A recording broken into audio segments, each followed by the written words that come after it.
bringing you the latest health coverage and medical news. Here's HealthWise with Karin McCay. Don't we all know somebody just like this? They never worry about skin cancer because their skin is olive. They tan really fast and they never burn.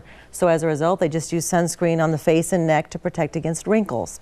Well, a lot of people think just like that. Men too, not just women.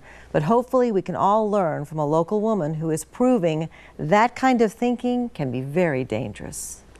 I mean, I wasn't worried about it at all. I'd have a tan in 3 days if I went out in the sun. Tina Bland grew up in that generation where sunbathing was the norm, unless you were lucky enough to have access to a tanning bed, and she did.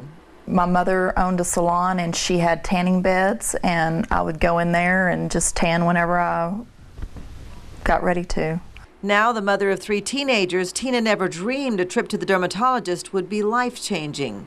She said, "How long has that been there?" And I said, "As long as I can remember, but it's getting darker and it's getting bigger." 2 classic clues to melanoma. The American College of Dermatology says remember A, B, C, D. If it's asymmetrical, or the borders are irregular, or there are color changes, or the diameter is bigger than a pencil eraser, it could be melanoma, the deadliest kind of cancer, like Tina's forever mole, which was here just below the knee. I have a number of people who have tanned for years. They come in for a suspicious spot. We may find one spot, and then when they stop tanning and their tan fades away, we find a number of early skin cancers that have been hiding underneath that tan. So why are we poolside in October? This story is more timely than you think, because when the weather gets cold and we all bundle up, we may not notice a small spot on the skin or a mole that changes a little. How are things healing?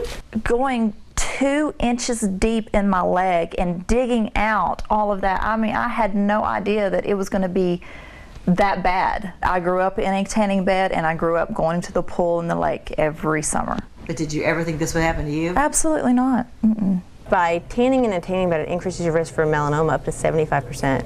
And today, the American Cancer Society says melanoma is a diagnosis that comes in this country every 8 minutes. And every year, it kills more than 9,000 people. Now I have to go back and have 2 other spots on this leg done when this heals. Tina says she still enjoys being outside, but now she and her kids are never far from the sunscreen, and they look for the shade. She scared me. Oh, when she started digging that out, she really scared me. So remember, even when cold weather comes in, we need to be checking our skin because melanoma does not care what season it is. And what's Tina's prognosis now? She's good now because they removed the bad spots, but she still has to go in every 4 months now for a full body scan to make sure melanoma hasn't popped up somewhere else. Right. Coming up, this week's